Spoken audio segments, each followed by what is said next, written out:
To begin po, I'd like to direct my questions to the good spokesperson of the Coast Guard, Commodore Tariela. Commodore Tariela, magandang umaga po sa inyo. Good afternoon na pala po. Good noon. Sir, meron po kasi earlier this month to the Honorable Chairman, kumakalat na post sa Chinese social media platforms. And instead of just limiting yung discussions sa West Philippine Sea, parang expanded na po yung kanilang claim. Lately, their claim now is that nagsasabi na ang China ay nagmamayari at namamahala sa Palawan for a period of 1,000 years sa Senghe Island. Ito rin daw yung basis for the island to return to China. Are you aware po, sir, of this post in relation to yung West Philippine Sea issue natin? Mr. Chair? Yes, you can proceed. Yes, sir. The Philippine Coast Guard is aware of the social media post that is circulating in the different social media platforms. Mr. Chair, I think the committee secretary, just for the information of the body, is the committee secretary prepared to flash this figure 1 po? Para lang makita natin. Let's not give it dignity. We will not play the video. But just to have, para may idea lang po ang ating mga mamamayan kung ano po yung itsura nitong post. Ito po yun. Is this the same post that you're referring to, Commodore Tariela? Yes, sir. Okay. So, Mr. Chair, with your permission, I wish to bring attention to this honorable committee, these screenshots showing an individual defending China's false claims over Palawan online. These comments were captured by the Facebook page Palawan Daily as part of efforts to debunk these false claims. This is a disturbing example of blatantly fake claims which are now spreading across the internet. While these claims are clearly ludicrous, there is no telling how many people may believe it or what kind of effect such belief could have. What is clear, however, is that there are individuals or entities who consciously created this content, clearly aiming to undermine our national sovereignty. So as you can see po, aside po sa post na, yung sa right side po, yung lumalabas actually, parang video po siya, but then even in the comments, there are people defending this. And I think it would be hard for us to determine the authenticity of these persons, Chinese nga po yung characters, that is, an issue po ng fake news in relation to the West Philippine Sea is that some of the actors are beyond our territory po, no? So that's another aspect that would add complexity to the regulation of these things. But we'll go into that po siguro with TikTok later on. So, Commodore Tariela, sa buong panahon mo po sa PCG, nakarinig ka na ba ng parehong balita na kinaklaim ng China ang Palawan? Kailan po ninyo unang nalaman na may kumakalat na balita na sinasabing pag-ari ng China ang Palawan? Well, Mr. Chair, this is the first time that I heard about this, about the social media post. That kind of claim has never been done before by the People's Republic of China. This is their new narrative right now. Ang dating narrative po nila ay simply limited to the surface features in the West Philippine Sea po, no? But yes, never have they claimed Palawan as having their ownership. Yes, sir. At kung nakita po ninyo yung comment, kasama rin po yung isang comment doon, kasama na rin daw yung Luzon Island na inhabited daw ng China at pagmamayari po nila. Is that the first time for you to hear this claim also? Yes, sir. Ano po ba ang, well, if this is the first time, then we, obviously, for us, walang claim, walang basis naman po yung claim. Upon hearing this po, I know this is now, ano po yung magiging reaction ng PCG in relation to this? Well, the reaction, sir, of the national government is that we asked the National Historical Commission to directly debunk such historical claim of the People's Republic of China or whoever spread that fake news or misinformation. The position of the Philippine government is saying that Palawan and the entire island of Luzon has long been part of the Philippine archipelago. So, ang usual response po natin is to fight it with information, proper information naman po. Yes, sir. But that does not take away the fact na this would be circulating pa rin online, sir, no? Yes, sir. Ang PCG po ba ay active in requesting for takedown of such information sa social media platforms? In this case, for example, TikTok. Yes, sir. In coordination with the Philippine Information Agency, sir. Sir, can you please give us an idea po kung ano yung proseso po ng PCG in relation to? Kasi the way that I see it, although lahat po tayo ay biktima nito, the agency most involved would be the PCG po, no? Kayo rin ang, parang ito ay attack sa inyo because this would be your area of responsibility. Ano po yung process po ninyo when trying to debunk these claims po? Well, especially if it concerns our operation, sir, that clearly countering our factual narrative. We relay our concern to the Philippine Information Agency, the PIA, which is also under the PCO, And since PIA has established connection with Meta, that's the only time that we can wait for any response, whether it will be taken down or we have to wait for, or we have to provide for additional information to be taken down by Meta, sir. Commodore Tariela, through the Honorable Chairman, meron po ba kayong opisina na task para ma-monitor mga online activities or information, lalo na nagmumula sa China? Right now, sir, the Commandant of the Philippine Coast Guard, Admiral Ronnie Hilgavan. Originally, sir, my designation is the spokesperson of the Coast Guard for the West Philippine Sea. My office was only Philippine Coast Guard West Philippine Sea Transparency Office, but it has already upgraded to Philippine Coast Guard West Philippine Sea Transparency Group, and that now includes monitoring of social media platforms that spread fake news and misinformation.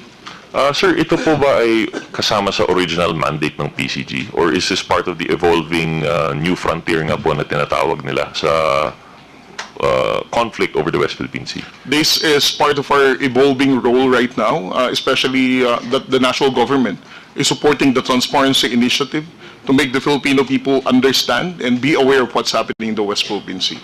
And the only way that we can be more successful in creating awareness and right information to the Filipino people is also to safeguard the spread of fake news, sir, to have it prevented to proliferate in the social media platforms. I see po. Generally po kasi, Commodore, ang pagkakaintindi po namin sa PCG, no, ay napaka-physical po dapat ang ating role, no? Kayo po talaga ang defenders of the West Philippine Sea as our internal waters there. Kayo po ay nandun, kayo po ay talagang watching over yung mga transgressions, ngunit ngayon, it seems to be yung transgressions are also appearing in the cyberspace. Ano po yung epekto po nito sa ating soberenya? Kasi isa-iba po ang minsan sinasabi nila, these are just words, and this would not really affect, it should not affect us. But do you stand by that sentiment po? You know, sir, one of the main reasons why President Bongbong Marcos, through the National Task Force West Philippine Sea, supported the Transparency Initiative, because he basically inherited a nation wherein Filipino people, right after he assumed the presidency, there's a very limited information that Filipino people learned about the West Philippine Sea. From 2016 to 2022, there are very small portions of information that we told the Filipino people. And for the president to only deliver his commitment of not surrendering a square inch of our territory to any foreign power, he has to get the support of the Filipino people. And the Filipinos will not be supporting our fight in the West Philippine Sea if they do not know what's happening in the West Philippine Sea. So with the transparency effort that we're doing now, as we can now see from different surveys, more Filipinos are being aware of what's happening in the West Philippine Sea. And that's, you know, as what Justice Carpio said, our fight in the West Philippine Sea is intergenerational. It is important for the younger generation, especially, to understand our fight in the West Philippine Sea. That's why our fight for fake news and misinformation is very important for us to sustain our fight for sovereignty. Thank you, sir. I would agree with that po, no? As mentioned actually by Secretary Ruiz. For example, ako po, generation namin, we're not aware already of the Sabah issue. And I fear that might be what will happen, no, with the West Philippine Sea with this continued disinformation. So we're glad to know po na at least the PCG, despite your mandate being the actual physical defense of the West Philippine Sea, physical monitoring and the regulation of the area, we're glad to know po na that you're evolving. Unfortunately, it shouldn't be that case. We will try to do our best here in this committee to combat at least yung cyber aspect of the of that front.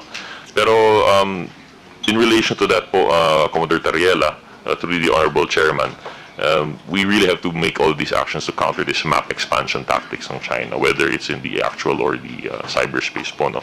Pero do you have any recommendations po in relation to this disinformation front of the West Philippine Sea? Well, I think, sir, it's important for us to make the bloggers or any other social media influencers to understand the limitation of freedom of speech, especially if it has something to do with national security concern. Sometimes it's very easy for bloggers or any social media influencers to say that West Philippine Sea, we do not have bases, that the Philippines is the one escalating the tension, those kind of things. They can hide from the constitutional freedom of speech, but again, that concerns our national security. So if there's something that the Congress can do, that is to make sure that we have to prevent them from hiding from that constitutional right, and to also give so much significance when we talk about national security. Thank you, Commander Riela. I would tend to agree with that po, no? But just in addition po siguro for the consideration of the committee, an issue lang po is at least in some instances, meron nga pong false narratives, fake news by vloggers. But in addition to that, what makes it harder in the cyberspace is some of them even hide behind anonymity po, no? So that's another aspect of the regulation, if ever, that the committee would, if the committee would recommend it. I think we also have to look into the interplay between yung actual vloggers who are expressing legitimate freedom of expression, subject of course to proper limitations in relation to fake news, and those that are probably bots po, no, or non-persons who actually should not be exercising any of these rights.